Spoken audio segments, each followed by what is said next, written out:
Shalom. Shalom. All right. Shalom. Shabbat Shalom. We spew that out. You know, we sing a song about it. Shabbat Shalom. Yeah, we'll meet you in the street. Oh, Shalom Aleichem. And you respond back, oh, Aleichem Shalom. I say, peace be upon you. Oh, and upon you peace. We throw Shalom around without really grasping Shalom. Okay? It's just maybe kind of sort of what the middle part of this is going to be somewhat about. Okay? We have a root for Shalom, which is Shalom. And Shalom deals with a covenant of peace. Okay? There's a difference between having Shalom and being in a covenant of Shalom. Okay? Now, I can betray both. I mean, I can, oh, Shalom Aleichem, and in my brain there's no Shalom Aleichem going on, you know, and you respond, oh, Aleichem Shalom back to you, the squirrel, because I'm so, you know, you're so wound up in everything, so we throw that around as a futile word, Lashon Hara, the evil tongue, you know, we don't mean, as opposed to Shmiras Tov, which is, or Shmiras Halashon, the guarded tongue, comes from the root Shamar, the guarded tongue. I'm careful about what I'm going to say because I'm going to make sure that what I have inside is actually going to come out as truth. So, what does that have to do with what we're going to consider? We're going to talk about Bereshit 27, 1 through 4. I'd gotten adventurous, and I was actually going to do 27, 1, 28, 10, but yeah, I didn't have that much paper. So it's something that we will continue to discuss on Tuesday because it's very important that we understand what's going on here. Let's talk to our Elohim, and then we'll take a look at Shalom more than the idea of Shalom. Father, thank you for this opportunity to study your word. We ask that you will open our eyes, open our ears, and open our hearts so that we can perceive, discern, understand, obey, apply, and be content in your word, so that we can guard it, preserve it, and in doing so observe it. So, narrowed it down. Bereshit, Genesis 27, 1 through 4. So we have this event that takes place. They're events now, they're not stories anymore. An event that takes place. Okay? Isaac's getting old, he can't see too good, tells Esau to go out and hunt for something, and come back after you've hunted for whatever that you've made, and cook it the way you cook it, so that I can have some savory meat that you cook that I love. So Esau, what does he do? He goes hunting, and he stays gone hunting. Okay?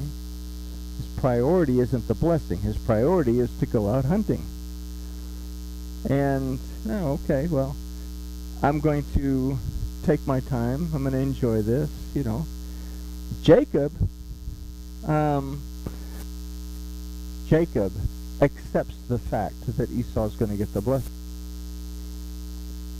However, Rebecca, does not accept the fact that he's going to get the blessing. In fact, when we read in the book of Jasher, we're also going to find that Abraham was very, very upset with Isaac because Abraham favored Jacob. Jacob took care of business. He took care of the accounting. He took care of the cattle. He made sure the household was taken care of. He didn't care much for Esau because Esau was always out flittering around. The birthright didn't mean that much to him. He comes back and, oh, I'm hungry. I'll trade you my birthright for a pot of those lentils. been desperate. I mean, I like lentils, but I'm not desperate enough to trade my birthright for them. You know, I mean, I'll trade you my birthright for that ribeye roast or that tenderloin that you have. Yeah, I might consider that. But so Esau wasn't really that interested in that. Why? Esau would become the father of the Edomites. Okay, Edom is a word that simply means red clay. It's the root of the word. Okay, it's a representation of that part of us that was formed, that carnal side of us. Okay, and that carnal side of us is not interested in birthrights. It's not interested so much in blessings. It's interested in going through the motions, do what I have to do. Oh, I hope he's not long-winded, because the line at Applebee's is going to be pretty long. Oh, look, a squirrel. Did I tell you about my constantly changing channels? So when we look at this event, keep that in mind, the distraction aspect that goes on. We're only going to look at the first 4 verses. We might land on some of the further verses, but let's take a look at these 4. So we start with 27:1. It says, "And it came to pass, when Isaac was old, and his eyes were dim, so that he could not see, he called Esau his elder son, and said unto him, My son. And he said to him, Here I am." Okay, so Isaac calls his older son Esau. Okay, this guy whose name means to mock, calls this guy whose name is an extract of red clay, and the guy admits to it. He says, "Here I am." Okay, so what we consider from this verse is what happens when we get overly comfortable in a belief system. Our eyes get dim. Okay, Isaac also means happy. Okay, I get happy doing what I'm doing. I see one side of things. I see Esau, but I don't consider Jacob. Even though, like I said from the book of Jasher, I find that Abraham favors Jacob, who would become Israel. So my perception, my eyes are dim. I don't care to see the full picture anymore. Okay? So let's take a look at this idea that we tend not to be as concerned with dotting the I's and crossing the T's. We become old. From the word zaken, that means to show one's age, unless you're Miss Dot, and then you don't show your age at all. But we have the Paleo-Hebrew. We have the ancient Hebrew in this. In the ancient Hebrew, we see the first letter there is basically a plowshare.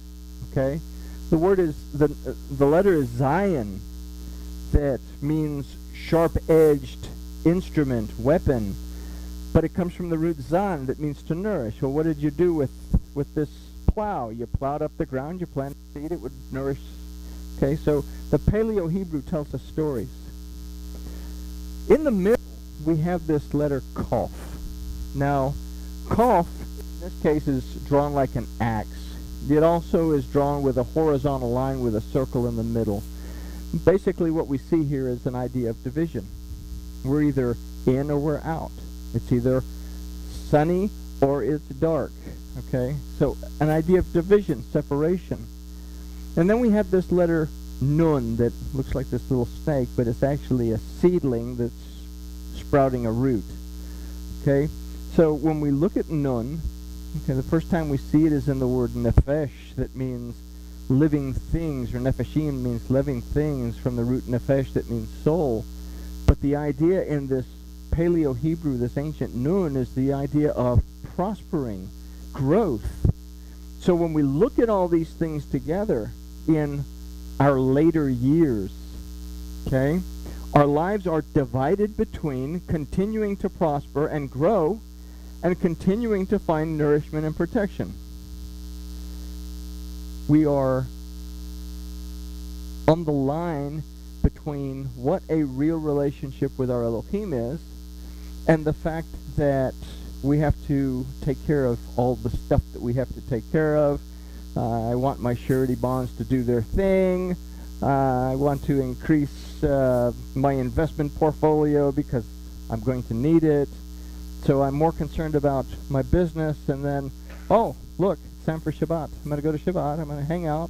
Or I go to church, and I hang out, and then I go back, and then I go right into concerning myself with other things. I'm divided. Okay, my relationship isn't so much into Elohim. And that's kind of a crazy thing, because most people begin to realize the importance of a relationship with their Elohim, whether they call it God or Jesus or whatever. Most people start to develop this need to associate with a system of belief in their mid-30s to early 40s. And they get in there and they start doing all this stuff for the church or whatever. But by the time they're in their 50s or their 60s, it starts to wane off. I've got other stuff to do. So I'm torn between these two ideas of my relationship with Elohim and all the other stuff that I have to do to make sure that I can retire in the Bahamas. Bahamas a good place? I don't know. I can retire in Belize. I can retire in some nice place that has an ocean and thick, grainy sand. Okay? So it becomes my priority. Okay? So we consider Israel in the future from this point. We can consider that the kingdom as a whole would also be concerned with these things, and it is these very things that would cause the kingdom to split. Okay? The initial split comes after the death of Solomon. Solomon was not a nice guy. We want to read that, oh, he was such a wise king, and all this. Solomon was a tyrant, and he placed heavy labor on the northern kingdom, what we call the house of Israel. And when he dies, his son is going to take over, and his older advisors tell him, lighten up on these people. You lighten up on them, you make them your friends, they're going to be loyal to you for the rest of your days. Good advice. You take care of your people are going to take care of you. I mean, that's, learn that in Supervision 101. Okay? But he goes to his younger advisors, his young friends, and say, oh no, you can't do that. You need to be harsher than your father ever was on these people. Really beat them down. Don't let them get away with anything. So Rehoboam goes, and he basically tells them this. No, we're not going to lighten up. I'm going to expect more from you. We're going to be harder on you. And what happens? There's a rift that takes place. Now, the worship of Elohim had started to wane. Okay? Elohim never asked for this temple to be built.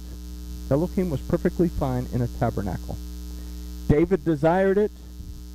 Elohim tells David, yeah, okay, sure, but you can't do it. Your son will have to do it. Okay? I'm glad that you want to do it, and I'm so glad you're excited, but you're not going to be the one that does it.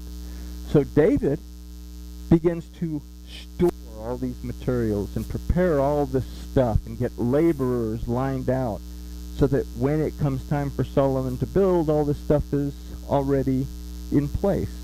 What is David doing? Is David so concerned about building a relationship with his Elohim that he wants to build this temple so he can have a stronger relationship with Elohim? Or is he more interested in what is his legacy going to be? And is he more interested at this point in his relationship with Elohim, getting all this stuff lined out so that his son will have an easy time? Solomon comes along. Solomon brings in slave labor from the pagan peoples to build this temple that nobody told them, nobody commanded them to build. They allowed it to be built. And he builds this majestic temple. And he breaks the commandments in building this temple, and that he mingles with people that he shouldn't be mingling with. He has statues of angelic beings inside. Okay, what is the third commandment? It says, actually the second commandment, don't make any image of any likeness of anything. And he builds all this stuff. He's hanging out with, I can't tell you how many wives, 700, 600, I mean, way too many. I can't imagine what his MasterCard bill was. I didn't say that out loud. He totally strays away. He gets involved in all kinds of false practice and everything else. Dedicates the temple. And he makes a prayer to Elohim. Says, okay, if we'll make teshuvah and we'll pray to you and we'll get humble, will you listen to us and forgive us? And Elohim says, sure. If my people who will call upon my name will humble themselves and pray, I'll listen to them, I'll forgive them, and I'll heal their land. But let's consider where Solomon's at. He's the king of Israel, the last king that will have peace. But he's so engaged with all this other paganism that when he dedicates the temple, the chieftains of these pagan tribes are invited to dedicate the temple as well. So you have a mingling of the requirements of the Torah, because it happens around Sukkot, if I'm not mistaken, Sukkot. So you have this period of time, and then you have, it starts around Kislev when they dedicate the foundation and things like this. But you have a feast and a festival as commanded of Elohim, and then you have pagan people interjecting their 2 cents into how this should go. I don't know if anybody watched the inauguration of the president. You had 4 or 5 different ministers come up and say a prayer to their particular deity, so to speak. Okay? So, this temple was not commanded. The vision of a relationship with Elohim was lost on Solomon. The root of Solomon is shalom, from the root shalom. I can have peace. I can build this temple. I have peace in my, amongst my people, but I don't have shalom. I do not have a covenant relationship because I'm so concerned about all this other stuff that my covenant relationship doesn't matter. It didn't matter to the point that instead of teaching the northern kingdom, he was a tyrant to the northern kingdom. So when this split takes place, the southern kingdom of Judah is barely hanging on to any semblance of worship. And the house of Israel, well, they split off and they say, we're not going to have anything to do with any of that stuff they're doing in Judah. We're going to set up golden calves in our 2 temples at Bethel and Dan. We're going to stop worshiping Yahuwah. We're going to worship Baal. We're going to change everything up because we don't want to do anything like they do. The result is that there's a split that takes place. Okay? So, when we look at that first verse, we look at Israel being torn in 2 directions. We also look at the people within each individual house being torn in 2 directions. And we can bring it in closer that we can look at ourselves and ask, am I torn in 2 directions? Is my relationship with my Elohim my priority? Or is everything that I have to get done my priority? I have to get things done. Okay? I have to decorate 8,000 cakes by tomorrow morning. Okay?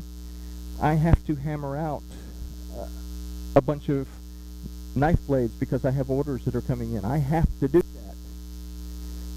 But do I take the time to sit down with my Elohim and have a cup of tea and some scones and have a conversation and say, we're still together. We're still good. Okay? So what we see here is the distraction that starts to take place. And they begin to spread away. And even though Judah is going to go from good king to bad king to good king to bad king, I mean, you're going to have some kings. Jehoshaphat finds the books of the Torah, it says, probably the book of Deuteronomy, takes it throughout the entire kingdom, educating the entire kingdom. But towards the end, Jehoshaphat kind of falls off because kingdom affairs and this deal over here and this deal over here, that although he's considered one of the greatest, most righteous kings ever, kind of falls off. It's the same thing with the other kings. I'm getting ahead of myself. Well, no, I'm still here because we're talking about the prophets. Several kings that, although this time after Solomon, time after Rehoboam and Jeroboam and all this, that the southern house and the northern house started to kind of get friendly towards each other because they make a lot of money if they would join together, because the southern house had these neighbors that could provide these goods. The northern house had these neighbors that could provide these goods. They could open trade routes. And what we read in Chronicles is that both kingdoms prospered tremendously. But the worship of Yahweh Elohim went. Okay? Same thing with us, if we take that to a personal level. Okay? Start doing things that I'm going to prosper tremendously. I'm going to do all this, great stuff. So I say, well, I don't have time to Shema in the morning. I'm really too tired to Shema in the evening. I don't want to open the Bible because I'm really too tired. I know. I sound like a Baptist preacher. I'm sorry. But it's true. The same thing that happened to the kingdoms happens to us. Okay? So, let's take a look at verse 2. I said, all that stuff for verse 1, it looked like it was less than 2 paragraphs. And he said, behold now, I am old. I know not the days of my death. So in our later years, we may be seeking spiritual renewal, but our concerns are still, and very rightly so, connected with our physical well-being. Because I'm getting old. I don't know how much longer I got, to live. I got to bless one of you. So what we learn from reading in the prophets is that both kingdoms would become more concerned with their physical well-being than their spiritual well-being. Judah would go back and forth in their relationship with Yahweh their Elohim, but Israel would wander away completely.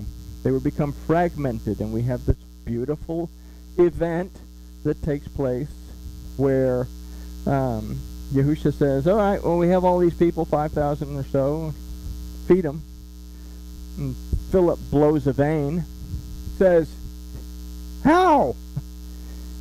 We don't have enough money to buy bread for all these people. Okay? Nothing that they can do is going to feed these people.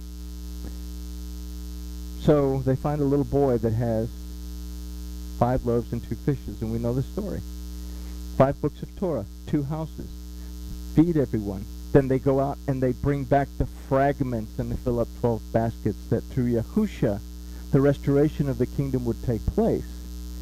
But up until then, we have a fragmented state of being. Okay? What we're looking at is kind of alluded to in verse 3. Okay? We don't have a full grasp of the covenant. Yeah, I have shalom, I have peace, but I don't have shalom. I don't have a covenant with my Elohim. Okay? So let's take a look at this verse. Now therefore take, I ask of you, your weapon, your quiver, and your bow, and go out to the field and take me venison. Is there really that big of a difference between the taste of venison and the taste of mutton or the taste of goat? They're both gamey. Okay? Rebecca goes and grabs something from the herd and fixes it. Esau's out there hunting. Okay? Are you out hunting buddies? And they're around the campfire playing cards. While Jacob is putting on stuff so that he can go in and try to secure a blessing. Okay? But that's not necessarily a good thing. We'll discuss that at a later time. Jacob means to supplant. It means to trade one thing for another. In this case, he's taking Esau's blessing, but let's take a look at this. This verse begins with the word ve'ata, that aside from now can also refer to a period of time as well as a recurring event. Okay? So we don't have something that's happening now. We can look at this and extrapolate information that'll show us that this, what's about to happen here, happens over and over and over throughout history, and maybe happens over and over and over throughout our life. Okay? So we have this word atam. The root of this word is ad, that refers to a continuance in the future and comes from the root ada, that means to move forward or to be removed. It means to give or it means to take away. Okay? Now, we can consider ad also. I'm getting way ahead of myself, so I won't get there. Let's consider ad, this word ad, from Devarim 6:4. In the Shema, when Yahusha's asked, what's the most important commandment? He didn't give him a commandment. He says, Hear, O Israel, Yahweh your Elohim, Yahweh is one. Oh, well, that's not a commandment, dude. That's a statement. So we consider, oh, well, you'll love Yahweh your Elohim with all your heart, your soul, your mind, your strength to be the commandment. Gives them this Shema. So we look at the Hebrew of this verse, and we'll note that in the Hebrew, the ayin, which is the last letter of the first word, you read Hebrew from right to left, and the dalet in the last word echad are both enlarged. Okay? This happens in the Torah scroll. When you look at it in a Paleo-Hebrew scroll, both of these letters are elevated. So it's telling us something about these two concepts. Okay? What we consider here is that both kingdoms would suffer in their ability to perceive, discern, and understand something concerning their relationship to Yahweh their Elohim. So we have this word ad that comes out. Something that we've talked about means a continuance or a repetition of something over and over, but ad also refers to the testament or witness that is given by someone. So we consider too that something in this verse refers to the testament or witness that is given. So we consider too that something in this verse is alluding to the very testimony of the kingdom or its two parts. The subject would be lost in understanding by both houses of the kingdom of Israel. You know, when I say kingdom of Israel, I'm talking about both houses. You have the house of Judah and the house of Israel that comprise the kingdom of Israel. Okay? But what would be lost is found in the word for bow, which in this case is koshetecha. So if we're going to understand why koshetecha is so important, this word for bow, that means bow, the type of bow that you shoot an arrow from. Okay, the root of the word Torah is iyara, that means to shoot an arrow straight. Okay, we have the word that helps us to hit the target, so to speak. We have chatat, that means to stray away from the target, which means sin. Okay? So let's take a look at Bereshit 9:9. We've just had a flood that's taken place. Noah has gotten out of the, they're getting fixed, they're getting all the animals situated and everything. So Elohim is talking to Noah. He says, As for me, behold, I establish my covenant with you and with your seed after you. I have set my bow in the cloud, and it shall be for a token of a covenant between you, between me and the earth. Okay? So I've set my, what is the word we just considered here? I've set my koshet in the cloud. I've set my bow in the cloud, the thing that shoots arrows. I've set my word in the cloud. I've set my Torah in the cloud. The word for cloud is anan, that basically means something that requires us to look for. Okay? Something that's hidden, but it requires for us to actually look for it. We have to be willing to look for the word of Elohim in order to find the word. And without the word, we cannot have, what is the offering? Covenant. Okay? So this bow is referring to that covenant relationship. I've set my bow in the cloud. It shall be a token of a covenant between me and the earth. And it shall come to pass, when I bring the clouds over the earth, and the bow is seen in the cloud, that I will remember my covenant that is between me and you and every living creature of all the flesh. And the waters shall no more become